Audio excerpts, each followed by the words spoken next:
인생의 성공과 실패는 그 시간을 어떻게 관리하느냐에 따라 달라집니다.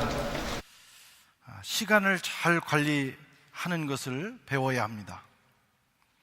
오늘 본문은 예수님의 일과표입니다. 예수님은 3년이라고 하는 그 공생의 기간을 통해서 인류를 구속하시고 또 우주를 구원하시는 대역사를 이루셨습니다. 우리 주님이 어떻게 그 3년 공생애를 보내셨는가 하는 것을 살펴보면 우리는 지혜를 얻을 수가 있습니다. 주님은 매일매일 꼭 해야 될 일들을 하셨고 또 3년 공생애를 그렇게 보내셨습니다. 중요한 것을 선택하시고 그리고 그 중요한 일에 집중하셨다, 이런 말씀입니다.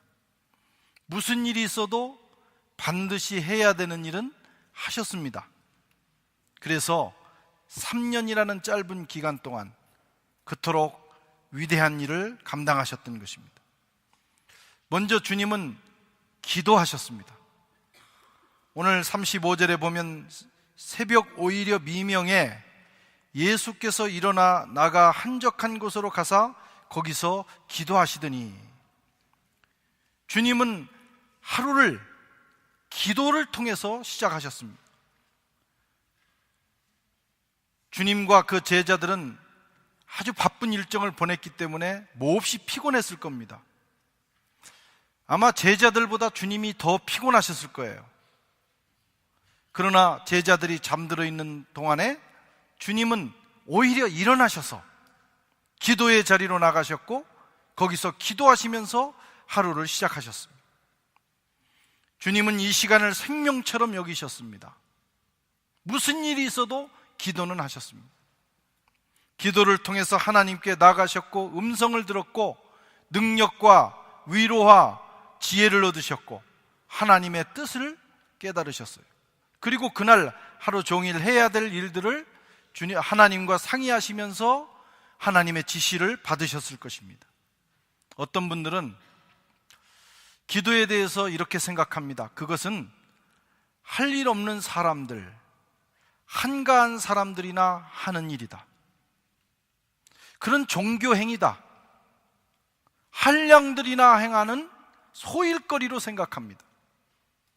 그래서 말하기를 나처럼 바쁘게 살아봐요. 기도할 시간이 어디 있어요? 그 시간에 일해야지. 그러나 여러분, 기도는 일보다 더 중요한 것입니다.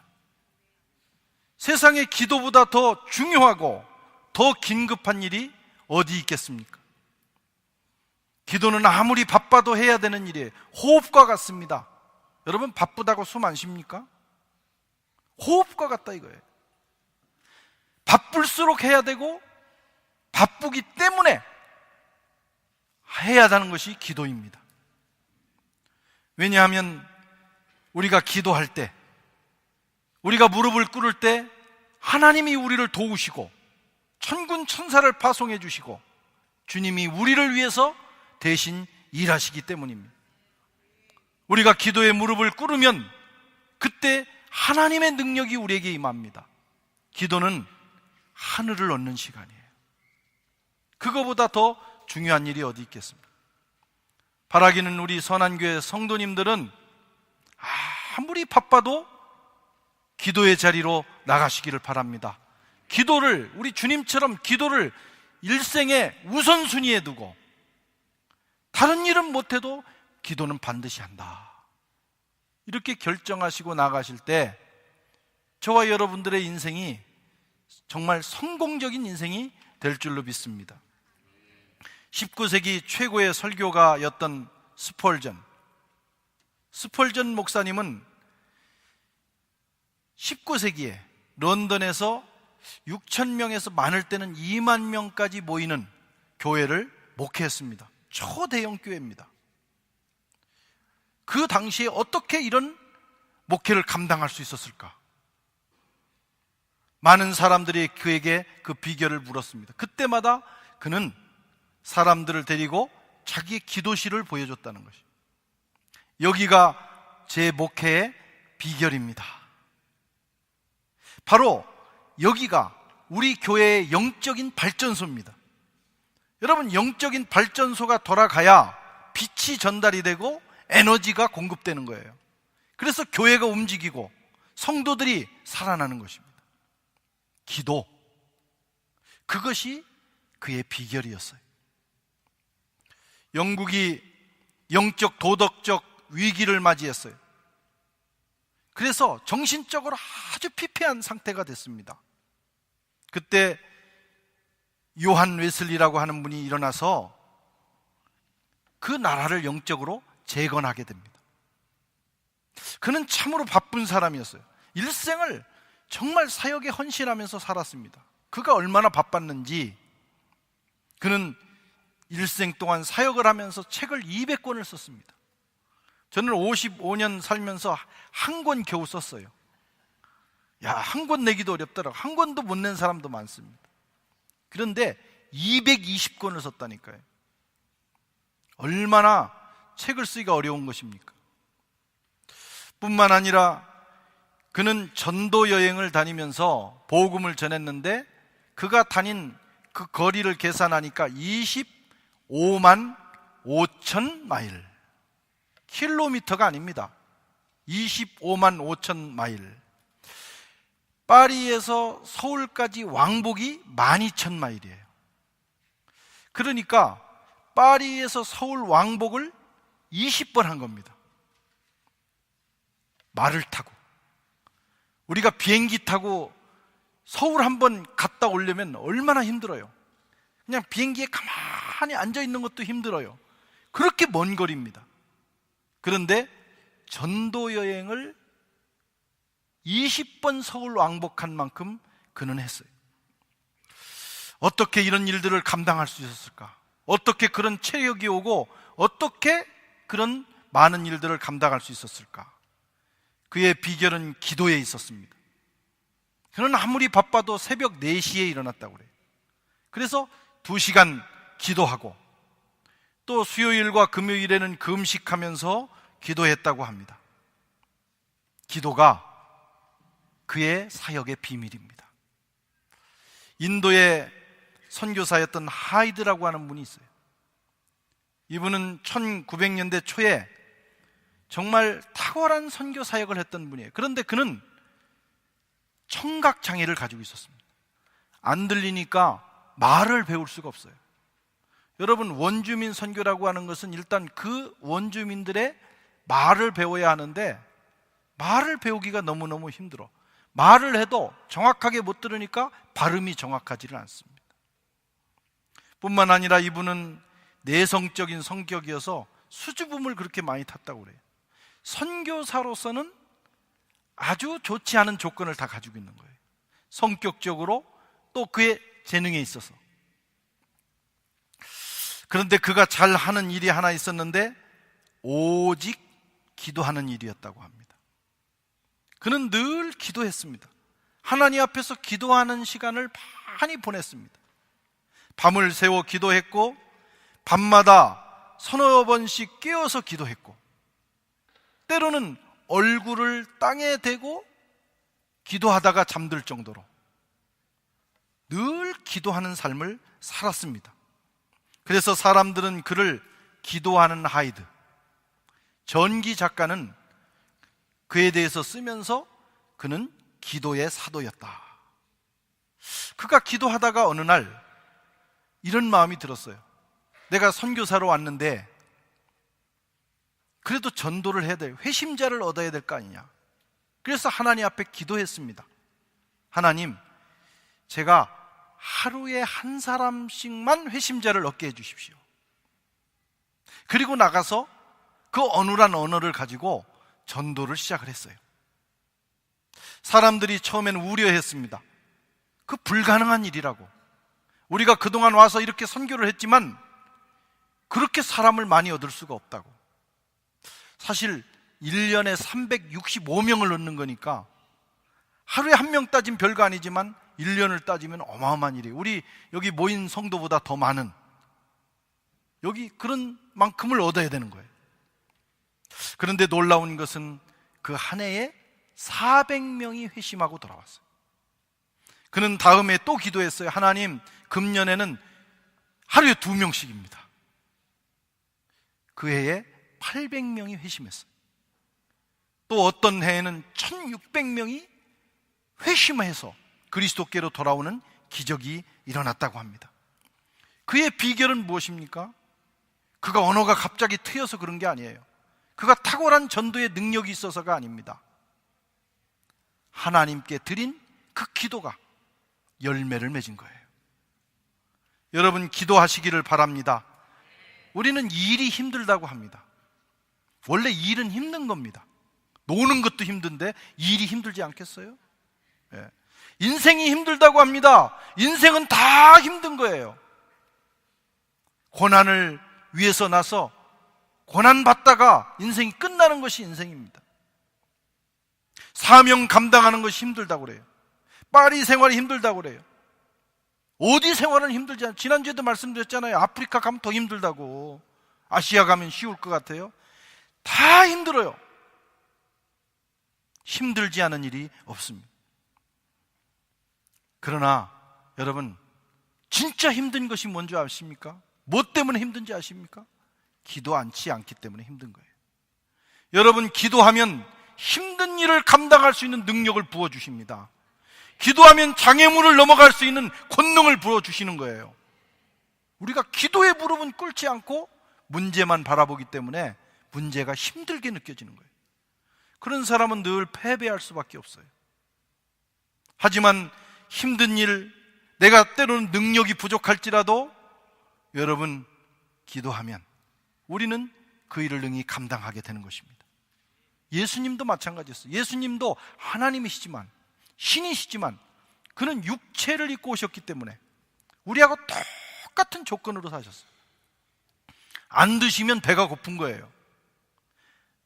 얻어맞으면 아프신 거예요. 우리처럼 똑같이 힘들어요. 얼마나 십자가를 두고 힘들으셨는지 그날 밤에는 내가 힘들어서 죽게 되었다. 제자들에게 그렇게 하소연하셨어요. 나를 위해서 기도 좀 해달라고. 그런데 주님은 십자가의 사명을 끝까지 감당하셨어요. 그가 하나님이시기 때문에 감당한 게 아닙니다. 그가 신의 아들이기 때문에 감당한 게 아니에요. 그가 그 십자가를 감당하셨던 것은, 두려우셨지만 힘들으셨지만 감당하신 것은 그는 기도하셨기 때문입니다. 히브리서 5장 7절에 그는 육체에 계실 때에 자기를 죽음에서 능히 구원하실 이에게 심한 통곡과 눈물로 간구와 소원을 올렸고 그의 경외하심을 인하여 들으심을 얻었느니라. 성경은 주님이 그 사명을 감당하신 비결을 기도에 있다고 말씀하셨어요.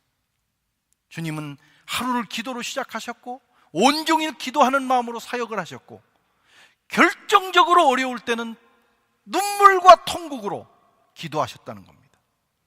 여러분, 기도에는 다른 길이 없는 줄로 믿습니다. 기도에는 다른 길이 없어요. 누구에게 가서 하소연해도 소용이 없습니다. 사람이 도울 수 있는 게 한계가 있어요. 목사에게 와서 하소연해도 여러분 해결할 길이 없어요. 제가 할 수 있는 말은 기도하자고, 여러분을 위해서 기도해 드릴 수 있을 뿐이에요. 기도 외에는 다른 길이 없습니다. 그러나 기도하면 없는 길도 열립니다. 사막의 길이 납니다요. 그것이 기도의 능력이에요. 주님도 기도하셨고 수많은 주님의 사람들이 기도했습니다. 기도는 한계를 넘는, 인생의 한계를 넘어서게 하는 하늘의 축복이에요. 우리가 기도할 때 위로부터 능력이 맙니다. 기도하실 수 있기를 바랍니다. 네? 여러분, 기도하는 사람은 마지막에 웃게 돼 있어요. 반드시 승리한다 이거예요. 그러나 기도하지 않는 사람은 잘 되는 것 같아도 마지막에 가보면 제자리 걸음입니다.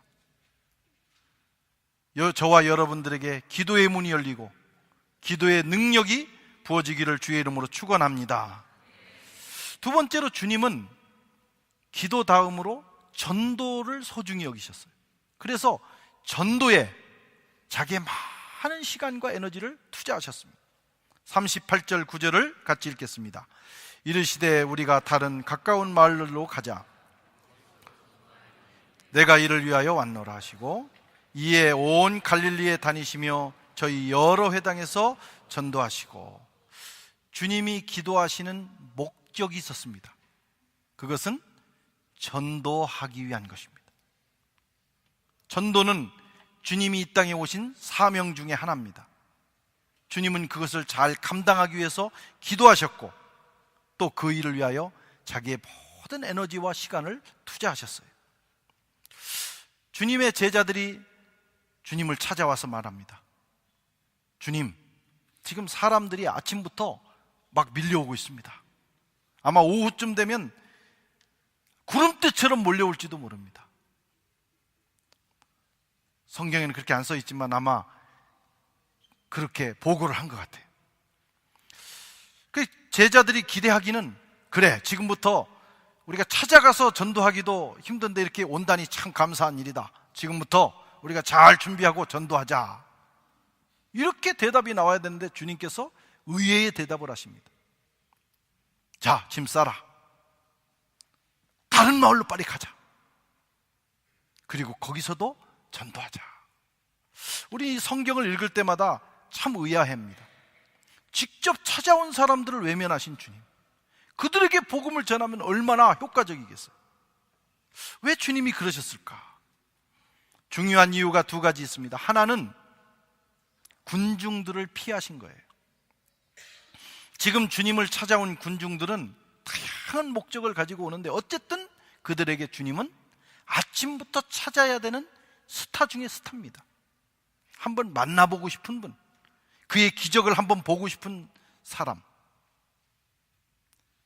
인기가 치솟고 있었다, 이런 말씀입니다.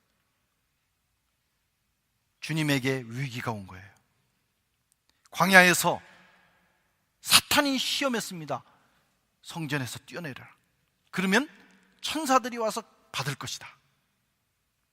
사람들이 막 쳐다보고 있는 데서 그런 일이 일어나면 주님은 일약 스타가 되고, 그때부터 인간적으로 말하면 사역의 길이 열리는 거예요. 모두가 인정하는, 모두가 존경하는. 그러나 그것이 마귀의 유혹이라는 거예요. 인기 영합주의. 여러분, 잘 될 때가 문제입니다. 교회가 부흥할 때가 문제고, 여러분 사업이 잘 될 때가 문제고, 내가 계획한 일들이 잘 될 때, 그때 심각한 문제가 오는 거예요. 주님은 그걸 깨달으셨어요. 짐 싸라, 가자. 우리가 이런 순간을 잘 넘어가야 돼요. 또 한 가지 이유는 아직도 복음을 받아야 될 마을들이 200개나 더 있었다는 거예요. 짧은 시간에 그 3년 동안 주님께서 복음을 전하셔야 되는데 한 곳에 머물러서 편안하게 하실 수 없다, 이거예요. 골고루 전해야 되기 때문에 다른 마을로 가서 거기서 또 복음을 전하자 말씀하십니다. 시간 분배를 하시는 겁니다. 중요한 일에 투자하시는 거예요. 시간 관리를 잘 하신 것입니다. 짧고 제한된 시간을 잘 사용하기 위해서는 여러분, 선택과 거절과 집중을 잘해야 돼요. 꼭 필요한 것을 선택하고, 그렇지 않은 것은 거절해야 되고, 선택한 것에 집중해야 시간 관리를 잘하는 것입니다. 주님은 그렇게 하셨어요. 중요하고 긴급한 일을 선택하셨어요. 그리고 중요한 일을 긴급한 일보다 먼저 선택하셨습니다. 우리는 중요하고 긴급한 것은 선택할 줄 아는데, 종종, 아니면 어떤 사람은 평생 동안 급한 일, 긴급한 일을 하느라고 중요한 것을 선택하지 못할 때가 있어요. 그래서 늘 발등에 떨어진 불을 끄다가 인생이 끝나는 사람이 있어요. 참 재밌는 것은요, 사람은 늘 급한 일이 있습니다. 급한 일이 매일 찾아와요. 그래서 중요한 일을 먼저 선택하지 않고 급한 일을 해결하기 시작하면 그 사람 평생 동안 중요한 일을 못해요. 급한 일, 발등에 불이 떨어졌어도 막 불이 이글이글 타올라도 때로는 그것을 참고 중요한 일을 하는 용기가 있어야 합니다. 그래야만 인생을 잘 살게 되는 거예요. 찰스 햄멜이라는 사람이 늘 급한 일로 쫓기는 삶이라는 책을 썼습니다. 아주 소책자입니다. 그는 이렇게 말했어요. 당신에게 가장 위험한 것은 긴급한 일 때문에 중요한 일을 제쳐놓는 것입니다. 혹시 이것이 저와 여러분의 모습이 아닌지 돌아보시기를 바랍니다. 대개 이렇게 사람들을 보면 마음 좋은 사람들이 있어요.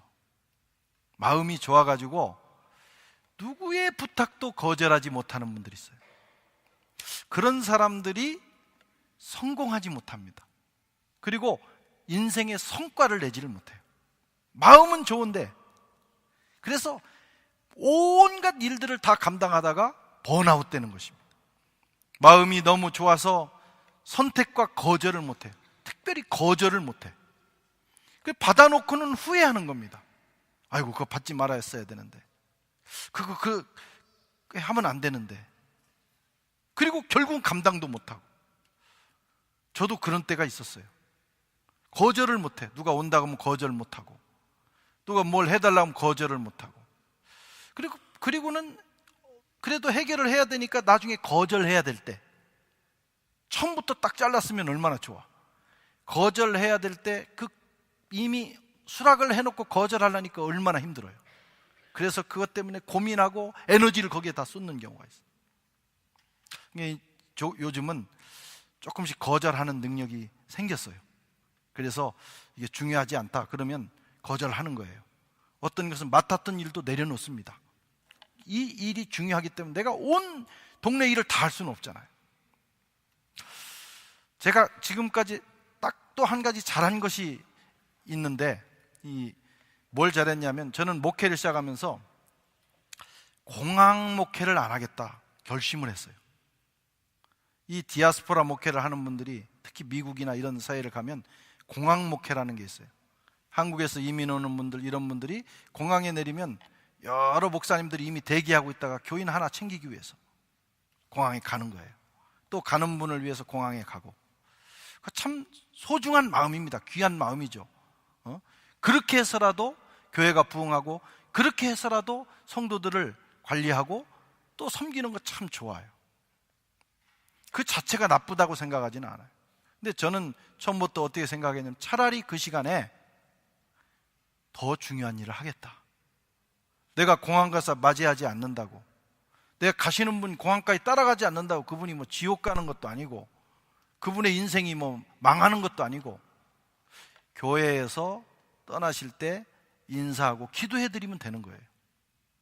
또 성도가 적을 때는 모르지만 점점 늘어날 때 또 불가피하게 못 나갈 때가 있고, 어떤 분은 나가고 어떤 분은 못 나가면 시험 드는 분이 있어요. 공평한 게 좋은 겁니다.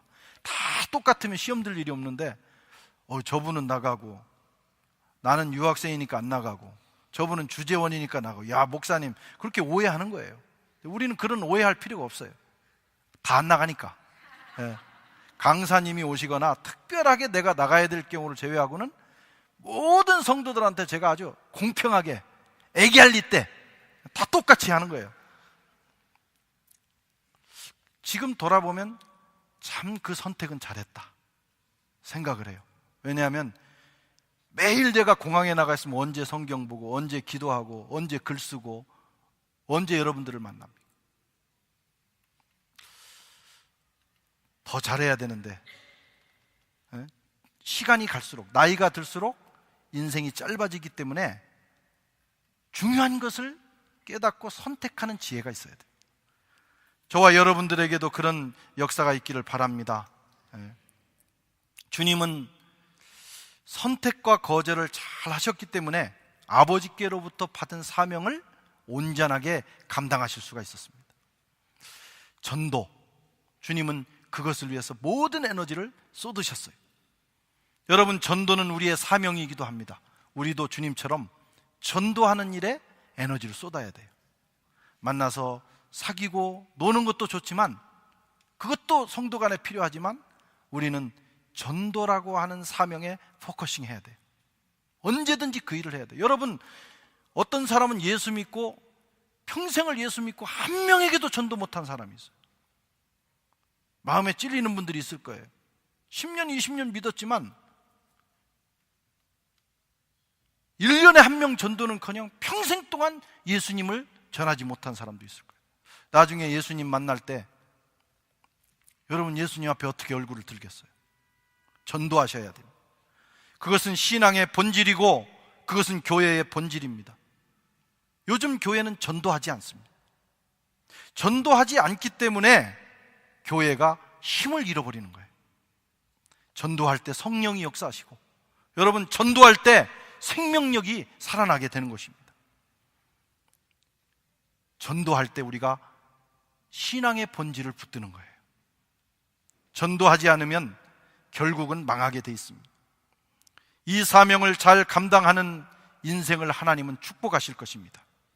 이 사명을 감당하는 교회에 하나님은 역사하시는 거예요. 교회에는 여러 가지 기능들이 있어요. 그러나 전도만큼 중요한 기능은 없어요. 영혼을 살리는 일이니까. 이 전도를 선택하고 이것을 위해서 애써야 하고 여기에 집중해야 합니다.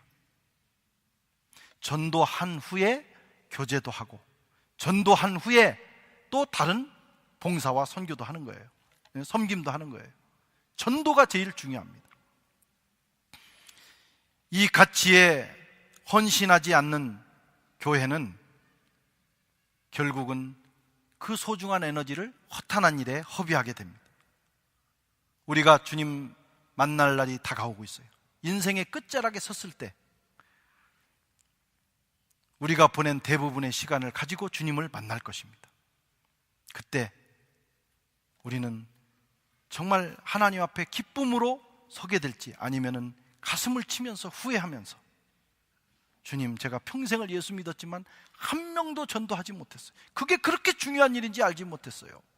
이렇게 말할지 자신을 한번 돌아보는 시간이 되시기를 바랍니다. 또 우리 주님은 치유와 귀신 추방을 하시는 일에 공생애를 보내셨습니다. 오늘 39절에 보면 또 귀신들을 내어 쫓으시니라. 병고침과 귀신 추방, 치유와 회복의 역사는 주님의 핵심적인 사역이었어요. 그리고 지난번에 말씀드린 대로 여러분 병을 고치고 귀신을 쫓는 이 일은 구원의 한 사건입니다. 그냥 상징이 아니라 그 자체가 구원이에요.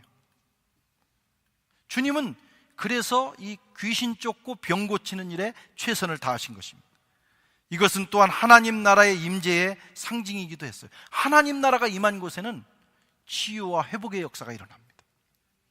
복음이 전해지는 곳에는 반드시 치유가 일어나고 반드시 귀신이 떠나는, 어둠의 영이 결박을 풀고 떠나는 역사가 일어나는 거예요. 마태복음 12장 28절에 그러나 내가 하나님의 성령을 힘입어 귀신을 쫓아내는 것이면 하나님의 나라가 이미 너희에게 임하였느니라. 그래서 주님은 공생애 내내 일을 하셨어요. 이것 때문에 비난도 많이 받으시고 이것 때문에 박해도 받으셨습니다. 그러나 주님은 멈추지 않았어요. 왜? 이것이 중요한 일이니까. 주님이 복음이 전해지는 현장마다, 주님이 역사하는 현장마다 병이 고쳐지고 귀신이 떠나가고 저주가 떠나가고 악한 영이 떠나가는 역사가 일어났습니다. 오늘 우리 교회에 그런 역사가 있기를 주의 이름으로 축원합니다. 여러분들이 복음을 들을 때, 우리가 기도할 때, 하나님의 말씀이 우리에게 임할 때 우리 속에 있던 어둠이 떠나가고 병도 떠나가고 건강이 회복되고 우리의 인생이 회복되는 역사가 일어나야 돼요. 우리가 그것을 사모하고 믿고 기도할 때 그런 역사가 일어나는 겁니다. 마가복음 16장 20절에 제자들이 나가 두루 전파할세 주께서 함께 역사하사 그 따르는 표적으로 말씀을 확실히 증거하시니라. 이것이 주님의 뜻입니다. 저와 여러분이 사역할 때 이런 역사가 일어나기를 축원합니다. 구역이 모일 때, 우리가 예배 드릴 때, 함께 기도할 때 여러분 악한 영이 떠나고 병 고침의 역사가 일어나고 모든 인생이 회복되는 놀라운 기적이 일어나야 합니다. 복음이 전해지는 곳마다 이런 역사가 일어났습니다. 하나님의 말씀이 외쳐지는 곳마다, 성령이 역사하는 곳마다 치유의 역사는 일어나는 것입니다. 오늘날 교회가 생명력을 잃은 이유는 이 복음 사역을 저버렸기 때문에 예수님을 전도하지도 않고 말씀을 믿지도 않는 거예요. 말씀도 내가 필요한 거, 좋은 거, 그런 것만 따서 읽는 거예요. 그리고 그걸 받아들이는 거예요. 그러나 주님의 핵심적인 말씀은 뭐냐? 복음을 전해서 사람의 영혼을 구원하고 그들의 병을 고치고 그리고 그들 속에 역사하는 어둠의 영들을 내어 쫓으신 것입니다. 이 일을 감당할 때 교회가 살고, 이 일을 감당할 때 주님이 저와 여러분들의 인생을 회복시켜 주시는 거예요. 이 일이 저와 여러분들의 있기를 축원합니다. 이 일을 감당하지 않는 교회는요, 사교 현장으로 바뀝니다. 신앙생활에서 교제라는 건 참 중요해요. 반가운 사람들이 모여서 사랑을 나누고 섬기는 거 얼마나 좋습니까? 그러나 전도하는 일과 생명을 살리는 일, 그리고 사람을 고치는 일, 이게 다 살리는 회복의 일 아닙니까? 우리 교회가 주제가 회복인데, 회복하는 일을 저버린 채 교제로 들어가면 그 교회는 사교장으로 변합니다. 여러분, 사교장의 마지막은 뭔지 아세요? 타락입니다. 사교만 있는 곳에는 반드시 타락이 있어요. 그 타락이 어떻게 나타나느냐? 지지고 볶고 싸운다 이거야. 성도들이 모여서 지지고 볶고 싸워요. 왜? 사교장이니까. 목표를 잃어버리고 사명을 잃어버리면 마지막은 지지고 볶고 싸우게 돼 있는 거예요. 주님의 촛대가 옮겨질 것입니다. 우리는 신앙의 본질을 회복해야 돼요. 사명의 본질을 회복해야 돼요. 우리를 교회로 모으신 주님의 뜻을 기억해야 합니다. 영혼을 살리라는 거예요. 우리 주위에 있는 사람들, 그들의 복음을 전하고 주님 전으로 인도하고 그들이 회복되기를 위하여 기도하고 그것을 위해서 섬기고 그것을 위해서 투자해야 합니다. 그때 주님이 교회를 축복하시고 여러분의 인생을 축복하시게 될 것입니다. 사랑하는 성도 여러분, 주님의 하루 일정표를 살펴봤어요. 아침에 기도로 시작하고 부지런히 복음을 전하시고 그리고 회복, 치유의 역사를 이루셨습니다. 주님은 이 세 가지 일은 반드시 하셨어요. 그렇게 해서 구속의 역사를 이루신 것입니다. 우리에게도 반드시 해야 되는 일이 있습니다. 성도로서, 한 인생으로서 반드시. 대개 보면 안 해도 되는 일을 하루 종일 하다가 인생을 보냅니다. 반드시 해야 될 일, 최소한 세 가지는 정하시고 그 일에 투자하셔야 돼요. 그렇게 하루, 이틀, 1년, 2년 살다 보면 우리의 인생이 쌓이게 돼 있습니다. 한번 스스로에게 물으시기 바랍니다. 나는 시간을 어떻게 관리하고 있나? 내가 이렇게 살아도 마지막 날 후회하지 않겠나? 진지하게 자신에게 시간 관리에 대해서 물으시는 시간 되시기를 축원합니다.